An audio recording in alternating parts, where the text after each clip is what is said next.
Hi guys. അപ്പോൾ ഇന്ന് ഞാൻ സംസാരിക്കാൻ പോകുന്ന ടോപ്പിക് എന്ന് പറഞ്ഞു കഴിഞ്ഞാൽ റൈറ്റ് ടൈം ടു ഇൻവെസ്റ്റ്. ഇതൊരു ടോപ്പിക്കായിട്ട് ഞാൻ എടുക്കാൻ കാരണം എന്താണെന്ന് വെച്ച് കഴിഞ്ഞാൽ നമ്മളുടെ കരിയറിൽ, മീൻസ് എൻ്റെ കരിയറിൽ ഞാൻ കൂടുതലും കേട്ടിട്ടുള്ള ഒരു എക്സ്ക്യൂസ് ആണ് ഈ റൈറ്റ് ടൈം ടു ഇൻവെസ്റ്റ് എന്ന് പറയുന്നത്. ഞാനത് എക്സ്ക്യൂസ് എന്ന് പറയാൻ കാരണം എന്താണെന്ന് വെച്ച് കഴിഞ്ഞാൽ മിക്ക ക്ലയൻസിൻ്റെ അടുത്ത് നമ്മൾ പോയി സംസാരിക്കുമ്പം അവരുടെ കയ്യിൽ ഇൻവെസ്റ്റ് ചെയ്യാൻ പൈസ ഉണ്ട്. കറന്റ്ലി അവരുടെ കയ്യിൽ അവൈലബിൾ ആണ് പൈസ. അതായത് അവർ സേവിങ്സിലോ അല്ലെങ്കിൽ കുറെ FDs ഒക്കെ ആയിട്ട് ഇട്ടിരിക്കുന്ന ഫണ്ട്സ് ഉണ്ടാവും. എന്താണ് ഡിസ്കഷന് ശേഷം അവർക്ക് ഇൻവെസ്റ്റ്മെന്റ് ചെയ്യാനുള്ള റിക്വയർമെന്റ്സ് ഉണ്ട്. അതായത് അവര് ഒരു ഒരു 10 years 15 yearsന് ശേഷമൊക്കെ എന്തെങ്കിലുമൊക്കെ ഒരു കാര്യം കൺസിഡർ ചെയ്തിട്ട്, അല്ലെങ്കിൽ എന്തെങ്കിലും ഒരു ഗോൾ, അല്ലെങ്കിൽ ഒരു ഫൈനാൻഷ്യൽ ഗോളോ അല്ലെങ്കിൽ പേഴ്സണൽ ഗോളോ സെറ്റ് ചെയ്തിട്ട് ഇരിക്കുന്ന ആൾക്കാർ തന്നെയായിരിക്കും. അവരുടെ കയ്യിൽ ഇപ്പോ വളരെ ചെറിയ ഒരു റിട്ടേൺസിന് അവർ ഇൻവെസ്റ്റ് ചെയ്തിരിക്കുന്ന പല ഫണ്ട്സും നമുക്ക് എടുത്തിട്ട് മ്യൂച്വൽ ഫണ്ടിലോട്ടോ അതുപോലെയുള്ള ഇൻവെസ്റ്റ്മെന്റ്സിലോട്ടൊക്കെ കൊടുക്കാൻ കേപ്പബിൾ ആയിട്ടുള്ള ക്ലയൻസ് ആണ് ഇവരുടെ. പക്ഷെ നമ്മൾ ചോദിക്കുമ്പോൾ, നമ്മൾ സംസാരിക്കുന്ന സമയത്ത്, നമ്മൾ ഡിസ്കഷന്റെ ഫൈനൽ ഫേസിലോട്ടൊക്കെ വന്ന് നിൽക്കുന്ന സമയത്ത് അവർ പറയുന്ന ഒരു റീസൺ എന്ന് പറഞ്ഞാൽ, അതായത് ഇൻവെസ്റ്റ് ചെയ്യാത്തതിന്റെ ഒരു റീസൺ എന്ന് പറഞ്ഞു കഴിഞ്ഞാൽ, ഞാൻ റൈറ്റ് ടൈം ടു ഇൻവെസ്റ്റ് നോക്കിയാണ് ഇരിക്കുന്നത്. എനിക്ക് ഒരു മാർക്കറ്റ് പീക്ക് ആയിരിക്കുന്ന സമയത്ത് ഇൻവെസ്റ്റ് ചെയ്യാൻ താല്പര്യമില്ല. അതായത് പുള്ളി ഇപ്പോൾ കറണ്ട് മാർക്കറ്റ് നോക്കുമ്പോഴത്തേനും മാർക്കറ്റ് അത്യാവശ്യം കയറിയിരിക്കുന്ന ഒരു സിറ്റുവേഷൻ ആണ്, വാല്യൂഷൻ വളരെ ഹയർ ആയിട്ട് നിൽക്കുന്ന ഒരു സമയമാണ്. സോ എനിക്ക് ഇപ്പോൾ എൻട്രി ചെയ്യാൻ താല്പര്യമില്ല എന്ന് ക്ലയൻസ് പറയാറ്. ഞാൻ അതുകൊണ്ടാണ് ഈ topic the right time to invest എന്ന് പറഞ്ഞിട്ട് ഈ ടോപ്പിക് എടുത്തത്. ആക്ച്വലി ഇൻവെസ്റ്റ്മെന്റിൽ നമുക്ക് ഉള്ളതിൽ ഏറ്റവും ടഫസ്റ്റ് ആയിട്ടുള്ള ഒരു കാര്യം, എന്ന് പറഞ്ഞു കഴിഞ്ഞാൽ ഇൻവെസ്റ്റ്മെന്റ് സ്റ്റാർട്ട് ചെയ്യുക. ഇൻവെസ്റ്റ്മെന്റ് സ്റ്റാർട്ട് ചെയ്ത എല്ലാ ആൾക്കാരുടെയും കാര്യം എടുത്ത് നോക്കിക്കഴിഞ്ഞാൽ അവരുടെ ഏറ്റവും മെയിൻ പ്രോബ്ലം എന്ന് പറഞ്ഞു കഴിഞ്ഞാൽ ആ ഒരു മൈൻഡ് ബ്ലോക്ക് ആണ്. സ്റ്റാർട്ട് ചെയ്യണോ വേണ്ടേ? അവര് കയ്യിൽ ഫണ്ട് വരുന്ന സമയത്ത് പെട്ടെന്ന് അവർ കയറി മാർക്കറ്റ് നോക്കുന്ന സമയത്ത് മാർക്കറ്റ് പോസിറ്റീവിലാണ്, മാർക്കറ്റ് ആ സമയത്ത് ഏറ്റവും ഹയസ്റ്റ് പോയിന്റിലൊക്കെ ആണ്, അല്ലെങ്കിൽ ഓൾമോസ്റ്റ് ഒരു ഹയസ്റ്റ് റേഞ്ചിൽ നിൽക്കുന്ന ഒരു സിറ്റുവേഷൻ ആണ് എന്ന് കണ്ടു കഴിഞ്ഞാൽ അവര് ആദ്യം വിചാരിക്കുന്നത് എന്താന്ന് വെച്ച് കഴിഞ്ഞാൽ, അയ്യോ മാർക്കറ്റ് ഓൾറെഡി പീക്കിലാണ്, അപ്പൊ ഞാൻ ഇനി എൻ്റർ ചെയ്ത് കഴിഞ്ഞാൽ എനിക്ക് മാർക്കറ്റിൽ നിന്നും വലിയ രീതിയിലുള്ള ബെനിഫിറ്റ്സ് കിട്ടാൻ പോകുന്നില്ല എന്നൊരു മിത്ത് അവരുടെ മൈൻഡിലുണ്ടാവും. ഇൻഫാക്ട് ഇതിനൊരു എക്സാമ്പിൾ ആയിട്ട് പറയുകയാണെന്നുണ്ടെങ്കിൽ, ഇപ്പോ 2007-2008 കാലഘട്ടത്തിലൊക്കെ ആദ്യത്തെ ആ ഒരു സമയത്ത് ഇൻവെസ്റ്റ്മെന്റ് നമ്മൾ ഒരാൾ സംസാരിച്ചു കഴിഞ്ഞാൽ ഈ ഒരു സെയിം കാര്യമാണ് പറയുന്നത്. അതായത് മാർക്കറ്റ് ഓൾ ടൈം ഹൈയിലാണ്, നമുക്ക് ഇൻവെസ്റ്റ് ചെയ്യാൻ താല്പര്യമില്ല. മാർക്കറ്റ് താഴോട്ട് പോയതിനു ശേഷം നമുക്ക് നോക്കാം. മാർക്കറ്റ് ഒന്ന് താഴെ പോയി കഴിയുമ്പോഴത്തേനും നമുക്ക് ഇൻവെസ്റ്റ്മെന്റ് ചെയ്യാൻ നല്ലൊരു ഓപ്പർച്യൂണിറ്റി ആണല്ലോ, ഇൻവെസ്റ്റ് ചെയ്യാമെന്നൊക്കെ പറയും. കറക്റ്റ് ആണ്, മാർക്കറ്റ് താഴെ പോകുന്ന സമയത്ത് ഇൻവെസ്റ്റ് ചെയ്യുന്നത് നല്ലത് തന്നെയാണ്. പക്ഷെ ഇതേ ക്ലയന്റിന്റെ അടുത്ത്, അല്ലെങ്കിൽ ഇതേ കസ്റ്റമറിന്റെ അടുത്ത്, ഇതേ ഇൻവെസ്റ്ററിന്റെ അടുത്ത് നമ്മൾ പോയിട്ട് മാർക്കറ്റ് ക്രാഷ് ആയിരിക്കുന്ന സമയത്തോ, അല്ലെങ്കിൽ മാർക്കറ്റിന് ഒരു 10-15% ഡൗൺ ആയിരിക്കുന്ന സമയത്തോ നമ്മൾ പോയിട്ട് ഈ ഇൻവെസ്റ്റ്മെന്റ് കാര്യം പറഞ്ഞു കഴിഞ്ഞാൽ, ആ സമയത്ത് ക്ലയന്റ് പറയാൻ പോകുന്ന കാര്യം, അയ്യോ മാർക്കറ്റ് ഇപ്പൊ കറക്റ്റ് ചെയ്തോണ്ടിരിക്കുകയല്ലേ, മാർക്കറ്റ് ഇപ്പൊ ക്രാഷ് ചെയ്തിരിക്കുന്ന സമയമല്ലേ, അപ്പം ക്രാഷ് ആയിരിക്കുന്ന സമയത്ത് മാർക്കറ്റിൽ ഇൻവെസ്റ്റ് ചെയ്യുന്നത് വൈസ് ആയിട്ടുള്ള ഒരു കാര്യമല്ലല്ലോ വരണേ എന്നൊരു രീതിയിലുള്ള ഒരു കാര്യം പറയും. അപ്പം ആക്ച്വലി ഇവിടുത്തെ പ്രശ്നം എന്ന് പറയുന്നത് മാർക്കറ്റ് അല്ല, മാർക്കറ്റിന്റെ പൊസിഷനിങ്ങും അല്ല. ഇവിടുത്തെ പ്രശ്നം എന്ന് പറഞ്ഞു കഴിഞ്ഞാൽ മൈൻഡ് ബ്ലോക്ക് ആണ്. അതായത് ഇൻവെസ്റ്റ് ചെയ്ത് കഴിഞ്ഞാൽ ഇതേപോലെയുള്ള ഫ്ലക്ച്വേഷൻ എൻ്റെ ഇൻവെസ്റ്റ്മെന്റിലും ഉണ്ടാവില്ലേ? അതായത് ചില സമയത്ത് നോക്കുമ്പോൾ വാല്യുവേഷൻ കയറിയിരിക്കും, ചില സമയം നോക്കുമ്പോൾ ഡൗൺ ആയിരിക്കും, ചില സമയത്ത് ഇൻവെസ്റ്റ് ചെയ്ത എമൗണ്ട് പോലും അതിനകത്ത് കാണാൻ പറ്റില്ല. എല്ലാം ശരിയായിട്ടുള്ളൊരു കാര്യമാണ്. പക്ഷേ നമ്മുടെ ഈ മാർക്കറ്റ് എന്ന് പറയുന്നത്, ഞാനിപ്പോൾ റീസെന്റ് ഒരു ചെറിയൊരു ബൈറ്റ് ഞാൻ കണ്ടു, അത് ഇൻസ്റ്റാഗ്രാമിൽ കണ്ടതാണ്. അതിനകത്ത് ആ പുള്ളിക്കാരൻ, എനിക്ക് പേരറിയില്ല, നല്ല ക്ലിയർ ആയിട്ട് നമ്മുടെ ഇൻവെസ്റ്റ്മെന്റിനെ കുറിച്ചിട്ട്, അതും ഈ മാർക്കറ്റ് കറക്റ്റിംഗ് ഫേസിനെ കുറിച്ചിട്ടും പുള്ളി വളരെ ചെറിയ രീതിയിൽ അതിനെക്കുറിച്ച് സംസാരിച്ചിട്ടുണ്ട്. എന്താന്ന് വെച്ച് കഴിഞ്ഞാൽ, നമ്മളുടെ ഇൻവെസ്റ്റ്മെന്റ് എന്ന് പറയുന്നത് ഒരു പേഷ്യന്റിനെ പോലെയാണ്. ഒരു പേഷ്യന്റ് നമ്മൾ ഹോസ്പിറ്റലിലോട്ട് വന്നു കഴിഞ്ഞാൽ നമ്മൾ, അയ്യോ അയാള് ഒട്ടും വയ്യാതിരിക്കുന്ന ആളാണ്, അപ്പൊ അയാളെ ഇനി നോക്കിയിട്ട് കാര്യമില്ല, അയാളങ്ങ് ഇഗ്നോർ ചെയ്തേക്ക് എന്ന് പറയുകയാണോ ചെയ്യുന്നത്? അതോ അയാൾക്ക് വേണ്ടിയിട്ട് നമ്മൾ ടൈം സ്പെൻഡ് ചെയ്ത് അയാൾ ക്യൂർ ചെയ്ത് അവർക്ക് റിക്കവറി ഫേസ് കൊടുക്കുകയാണ് ചെയ്യുന്നത്? അങ്ങനെയാണ് നമ്മൾ പേഷ്യൻസിനെ ട്രീറ്റ് ചെയ്യുന്നത്. അതേ രീതിയിലാണ് നമ്മൾ മാർക്കറ്റിനെ ട്രീറ്റ് ചെയ്യാൻ എന്ന് പുള്ളിക്കാരൻ പറയുന്നത്. അത് വളരെ വളരെ വളരെ കറക്റ്റ് ആയിട്ടുള്ള ഒരു കാര്യമാണ്. കാരണം നമ്മൾ മാർക്കറ്റ് താഴെ പോകുമോ അല്ലെങ്കിൽ മാർക്കറ്റ് കയറി പോകുന്നു, മാർക്കറ്റിന്റെ വാല്യൂഷൻ ഹയർ ആണ്, വാല്യൂഷൻ ലോവർ ആണ്. ഇനി ചില ക്ലയൻസ് ഒക്കെ എൻ്റെ അടുത്ത് പറഞ്ഞിട്ടുള്ളത്, അവനെ മാർക്കറ്റ് ഇനി കംപ്ലീറ്റ് അടിച്ച് താഴെ പോകും, കംപ്ലീറ്റ് റിസഷൻ വരാൻ പോവാണ് എന്ന് പറയുന്ന ക്ലയൻസ് ഉണ്ടായിരുന്നു എനിക്ക്. പക്ഷെ മാർക്കറ്റ് ഒരിടത്തും പോയില്ല, മാർക്കറ്റ് അവിടെ തന്നെ ഉണ്ടായിരുന്നു, മാർക്കറ്റിന് ഒരു കുഴപ്പവും പറ്റിയില്ല. യെസ്, ഇപ്പോൾ ഒരു 12-13% ഡൗണിലാണ് നിൽക്കുന്നത്. അത് കാലാകാലങ്ങളായിട്ട് മാർക്കറ്റ് ഉണ്ടാവുന്ന സമയം മുതൽ അങ്ങനെ തന്നെയാണ്. ആ എക്കോണമിയിൽ എങ്ങനെ നോക്കിക്കഴിഞ്ഞാലും ഒരു ഫ്ലക്ച്വേറ്റിംഗ് മാർക്കറ്റ് എന്തായാലും കാണണം. ഫ്ലക്ച്വേറ്റിംഗ് ആയിട്ട് നിന്നാൽ മാത്രമേ റിട്ടേൺസ് ഉണ്ടാക്കാൻ പറ്റത്തുള്ളൂ. അങ്ങനത്തെ ഒരു മാർക്കറ്റ് എപ്പോഴും ഉണ്ടായിരിക്കും. ഈ ഒരു എക്സാമ്പിൾ അത് പുള്ളി പ്രസന്റ് ചെയ്ത രീതി അത് വളരെ വളരെ വളരെ കറക്റ്റ് ആയിട്ടുള്ള ഒരു കാര്യമാണ്. നമ്മൾ ചെയ്യേണ്ടതെന്ന് വെച്ചാൽ നമ്മുടെ ഇൻവെസ്റ്റ്മെന്റ് അത് സ്റ്റാർട്ട് ചെയ്യാന്നുള്ള ആ ഒരു മൈൻഡ് ബ്ലോക്ക് ഫസ്റ്റ് മാറി കിട്ടണം. നമ്മൾ ഇൻവെസ്റ്റ് ചെയ്യാൻ സ്റ്റാർട്ട് ചെയ്ത് കഴിഞ്ഞാൽ പിന്നെ നമ്മൾ ആ ഒരു മാർക്കറ്റിന്റെ ഫ്ലോയ്ക്ക് അനുസരിച്ച് നമ്മൾ സ്വിച്ച് ചെയ്യോ അല്ലെങ്കിൽ ഫർദർ അഡീഷണൽ ഇൻവെസ്റ്റ്മെന്റ് ചെയ്യോ പ്രോഫിറ്റ് ബുക്കിംഗ് ചെയ്യോ ഇങ്ങനെയുള്ള കാര്യങ്ങളൊക്കെ നമ്മൾ ചെയ്തോളൂ. ബാക്കിയെല്ലാം അത് ഓട്ടോമേറ്റഡ് രീതിയിൽ അങ്ങ് നടന്നു പോകും. പക്ഷെ ഈ സ്റ്റാർട്ടിങ് ചെയ്ത് കിട്ടാനായിട്ടുള്ള ഒരു ബുദ്ധിമുട്ടാണ് എല്ലായിടത്തും ഉണ്ടാകുക.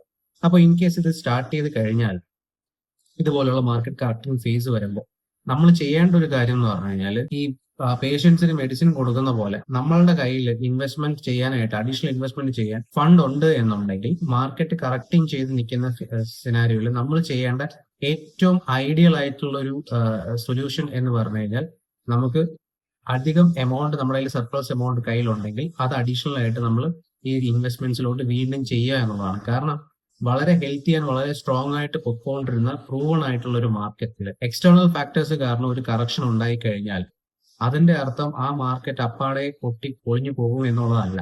അതിന്റെ റീസൺ എന്താന്ന് വെച്ച് കഴിഞ്ഞാൽ നമ്മളുടെ ചുറ്റിനും ഉണ്ടാവുന്ന ഇമ്പാക്ട്സ്, നമ്മളുടെ ചുറ്റിനും നമ്മൾ കാരണം അല്ലാതെ അല്ലെങ്കിൽ നമ്മൾ കാരണമാണെങ്കിൽ പോലും ഉണ്ടാവുന്ന ഇമ്പാക്ട്സ് കാരണം വന്ന ഒരു ചെറിയ കറക്റ്റിംഗ് ഫേസ് ആണ്. അതിപ്പോ എല്ലായിടത്തും ഉണ്ടാവും.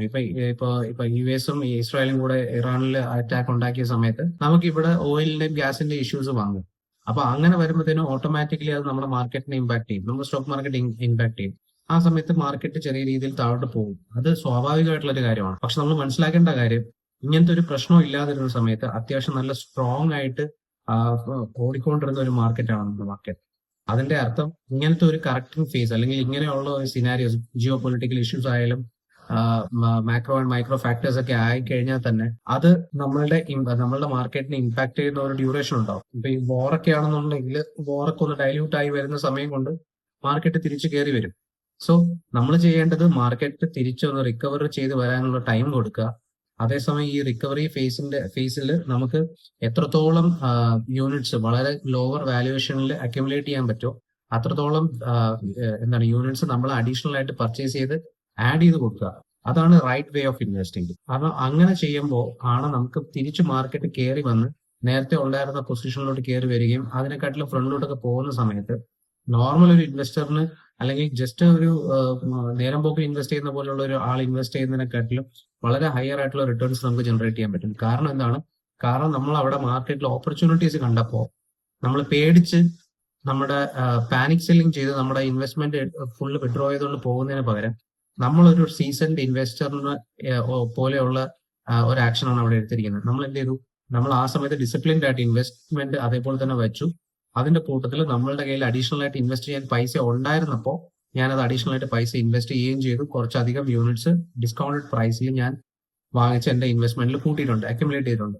ഇത് നമ്മളെ ഫ്യൂച്ചറിൽ നമുക്ക് വലിയ രീതിയിൽ ഹെൽപ്ഫുൾ ആയിട്ട് മാറുകയും ചെയ്യും. ഞാൻ ഇതിനു മുമ്പുള്ള ഒരു വീഡിയോയിൽ പറഞ്ഞു, നമുക്ക് നമ്മുടെ ഫ്യൂച്ചർ ഗോൾ നമ്മൾ സെറ്റ് ചെയ്തിരിക്കുന്ന ഒരു ടൈം ഫ്രെയിമിനെ കാട്ടിലും എത്രയും പെട്ടെന്ന് നമുക്ക് അത് അച്ചീവ് ചെയ്യാൻ പറ്റുന്നത് ഇതുപോലെയുള്ള ചെറിയ ചെറിയ ഓപ്പർച്യൂണിറ്റീസ് മാർക്കറ്റിൽ ഉണ്ടാകുമ്പോൾ പാനിക് ചെയ്ത് ഒരു നമ്മളുടെ ഇൻവെസ്റ്റ്മെന്റ് ഫുള്ള് കംപ്ലീറ്റ് സീറോ ആയി പോകും എന്നുള്ള ഒരു പേടി മാറ്റിയിട്ട് ആ ഒരു പേടിയും വെച്ച് നമ്മൾ ഫുൾ ഇൻവെസ്റ്റ്മെന്റ് എടുത്തുകൊണ്ട് പോകുന്നതിന് പകരം ആ സമയത്ത് ഒരു ഫൈനാൻഷ്യൽ അഡ്വൈസറിനെ കാണുകയോ അല്ലെങ്കിൽ ഒരു എക്സ്പെർട്ടിനെ കാണുകയോ ചെയ്ത് അയാളുടെ അടുത്ത് മാർക്കറ്റിന്റെ കറന്റ് സിറ്റുവേഷൻ എങ്ങനെയാണെന്ന് മനസ്സിലാക്കി ഈ മാർക്കറ്റിന് തിരിച്ച് റിക്കവറി ചെയ്ത് വരാനുള്ള ചാൻസസ് ഉണ്ടോ എന്ന് മനസ്സിലാക്കി മാർക്കറ്റ് ക്രാഷ് ആയി ഇരിക്കുന്നത് അത് നമ്മുടെ ഓൺ എക്കോണമിയുടെ പ്രോബ്ലം ആണോ അതോ നമ്മുടെ സറൗണ്ടിങ്സിൽ നടക്കുന്ന ജിയോ പൊളിറ്റിക്കൽ ഇഷ്യൂസോ അല്ലെങ്കിൽ ബാക്കി എന്തെങ്കിലും ഇഷ്യൂസിന്റെ കാരണം കൊണ്ടാണോ ഇൻഡയറക്റ്റ് റീസൺസ് കാരണമാണോ എന്നുള്ളത് നമ്മൾ മനസ്സിലാക്കി കഴിഞ്ഞാൽ നമുക്ക് എത്രയും പെട്ടെന്ന് നമുക്ക് എന്തെങ്കിലും രീതിയിൽ ഇൻവെസ്റ്റ്മെന്റ് വീണ്ടും ഫർദർ ചെയ്യാൻ പറ്റുന്നുണ്ടെങ്കിൽ ചെയ്യാനും പറ്റും.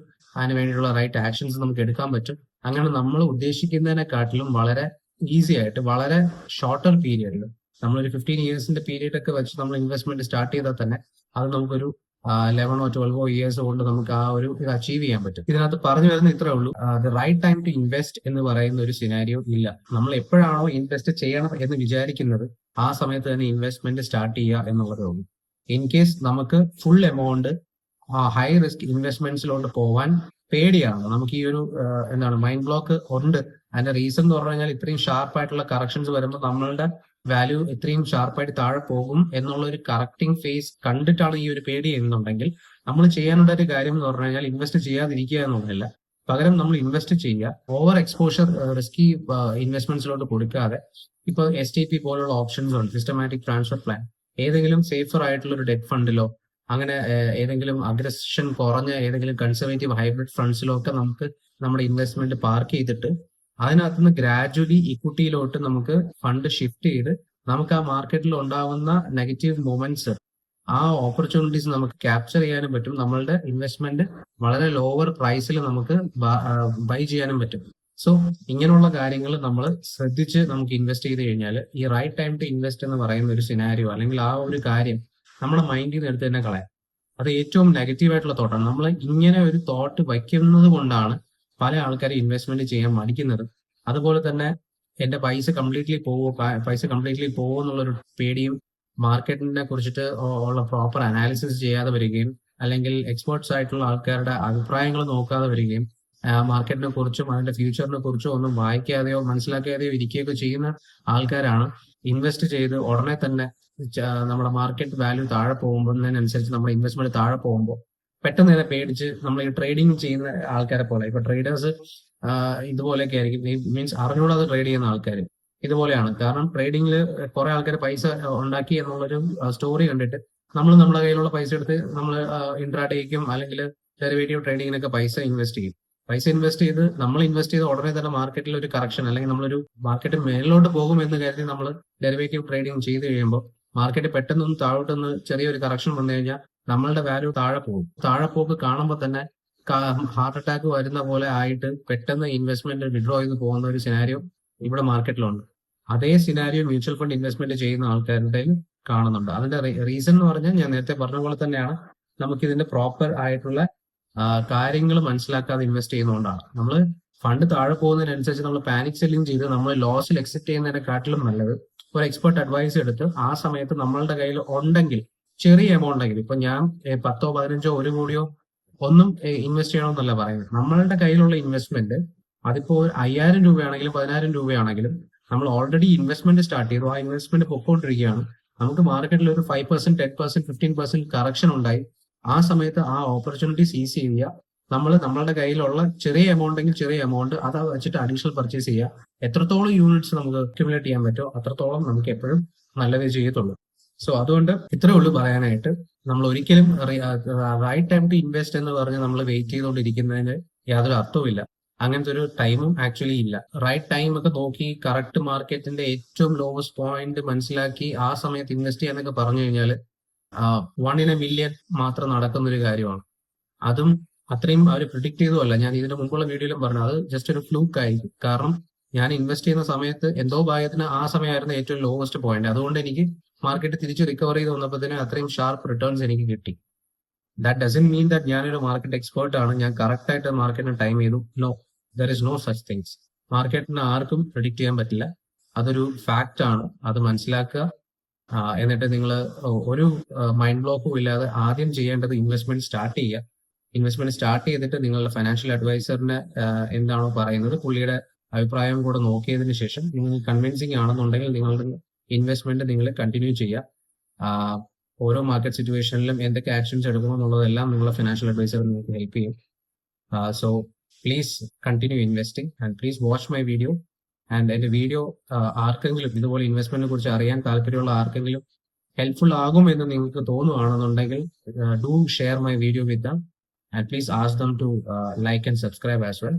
And please keep watching, keep supporting. Happy investing. Bye.